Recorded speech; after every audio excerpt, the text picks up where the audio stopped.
In Washington, D.C., residents can be fined $1,000 for not wearing masks, but D.C. Mayor Bowser exempts government employees from that mandate.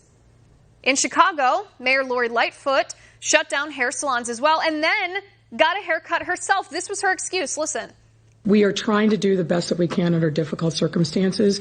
I am practicing social distancing. The woman who cut my hair had a mask, had gloves on.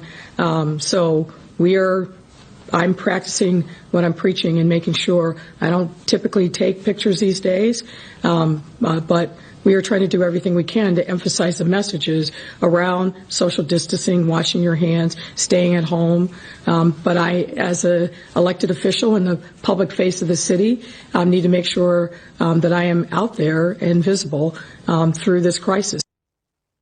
It's okay for her, but not for you. In Philadelphia, Philly Mayor Jim Kenney dined indoors in the state of Maryland, but you are not allowed in Philadelphia to dine indoors yourself. In the state of New York, Hollywood stars attending the VMAs were exempt from quarantine after traveling, but you have to quarantine if you travel. Just like Congress members at John Lewis's funeral in Georgia didn't have to quarantine, even though the rest of the city does if they travel.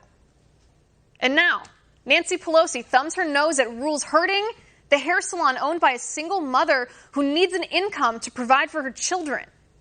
This is all you need to know about the liberal politicians who are wrecking our economy and violating our freedom in the name of a virus. With me now, Policy Director at the Conservative Partnership Institute, Rachel Bovard. Rachel, good to see you. Thanks for having me. All right, Rachel, Nancy Pelosi has now taken it one step further. She claims that she was set up. She doesn't apologize for her transgression. She blames the salon owner for giving her, quote, misinformation and says, Nancy Pelosi says she deserves an apology from the store owner. Rachel, react to this. Well, she's clearly turning it on its head. And what it is the hierarchy of COVID rules, right? It's not even hypocrisy. It is a hierarchy. It is social distancing for thee, but not for me. And in Nancy Pelosi's case, the salon had nothing to do with it. These rules don't apply to the salon. They apply to the entire state of California, which she knowingly violated, knowingly wasn't wearing a mask, and now has the audacity to defend it. I think the clip from Lori Lightfoot, I think, encapsulated it best when her excuse was, well, hey, I'm a politician. I'm important. And therefore, I get to do what I want. The rest of you suckers can just stay at home, lonely and starving, while I embrace the fullness of the city and what the services have to offer that you don't have access to. Well, it's worse than a double standard because there's criminal penalties if you, Rachel, were to act in this way or if I were to act in this way. And Nancy Pelosi just spins up a conspiracy theory pretending that she was set up when, in fact, she was the one who broke the law and she had to know this. I mean, her ideology is destructive. And she's a nasty politician, but she's not stupid. She knew what she was doing here, and she is refusing to take any responsibility. Instead, she's blaming the single mother who owns this small business in the city of San Francisco. Unbelievable. Well, I think she's doing it, to your point, because she got caught, right? Otherwise, this would have been completely fine.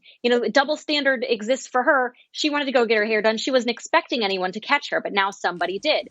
And to your point, even here in Washington, D.C., we have this rampant double standard where Catholic masses in Washington cannot meet indoor or outdoor with over 100 people. We'll be fined if we do. And yet the same city that enforces that against religious people approved a permit for a 50,000 person march on the mall last Friday in Washington, D.C. So again, this tells you there are certain groups of people that have rights when it comes to COVID and certain people that don't. It's a situational pandemic, apparently, that doesn't apply to certain groups, but applies to others. And I think people are really underestimating the effect this is going to have on, people across America who see this because they're living it. They're at home suffering, watching these politicians, certain groups of people run around getting granted rights they don't have.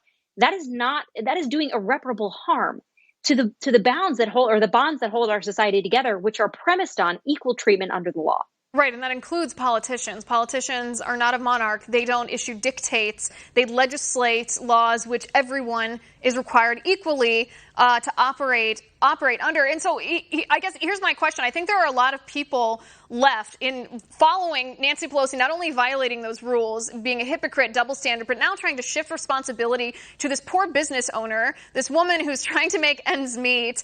Why should the American people follow mask mandates when Governor Cuomo is refusing to follow it himself? Why should people keep their businesses, their restaurants closed down because of this prohibition on indoor dining when the mayor of Philadelphia simply travels to a different location so that he can eat inside? Why should, salons and skincare boutiques, why should they risk the livelihood of their business, perhaps be threatened to be shut down permanently because of these dictates when Nancy Pelosi is flouting the rules herself? Why should people listen to these mandates on COVID-19 when the people that are imposing them on us disobey them?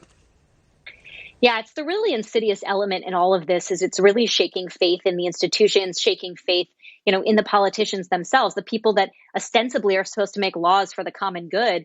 But I think it's going to do, again, irreparable harm to what we listen to in the future. If politicians are really having these let them eat cake moments, there are really disastrous consequences, not just what people believe about our politicians, but again, to your point, people who are actually trying to follow the rules and suffering because of it, watching these politicians go around and flout them. So, I really do think, again, the impact of this cannot be understated, on the populace at large who is witnessing this just rampant double standard. And these politicians, again, have the gall to lecture the American public about science, about health and safety, and how dare you not wear a mask because you are putting people at risk.